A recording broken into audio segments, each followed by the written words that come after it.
So now, our Islamic thinkers have given us a clear view on how we can harmoniously apply both scientific and religious frameworks for understanding the essential nature and ultimate purpose of the human being. They've shown how human consciousness and the human soul are unique. Our case study, which you heard at the very beginning of this episode, concerns human uniqueness and whether human care could ever be replicated by artificial intelligence tools and technologies. Before turning to my reflections on the case study, we asked our interviewees for their views on whether we can experience or interact with artificial intelligence based tools and technologies in the same way we do with other human beings. Let's start with Sheikh Hamza. There's the Turing test, which is that if you can communicate with a computer and not tell the difference between whether it's a computer that's speaking to you or a real human being that's speaking to you, then according to the Turing test, the machine is effectively alive. So that's a functional explanation. If somebody can program a computer to deceive me into thinking that he is a human being, it just means I've been deceived.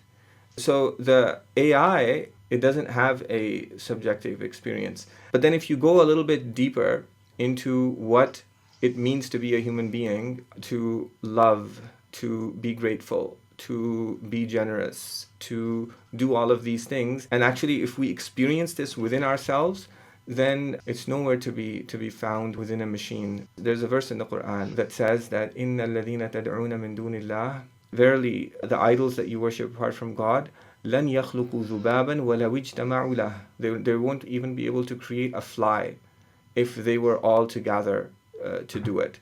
We'll be able to create things that behave like a fly, but it will never have that conscious experience because it doesn't have a soul. And you can't put an immaterial soul into machinery. Sheikh Hamza concedes, however, that he wouldn't rule out the possibility of AI being endowed with consciousness. When we asked him whether God would put a soul into that machine, he said, Yes, he could. Yeah, through his omnipotence, he could. So it is possible.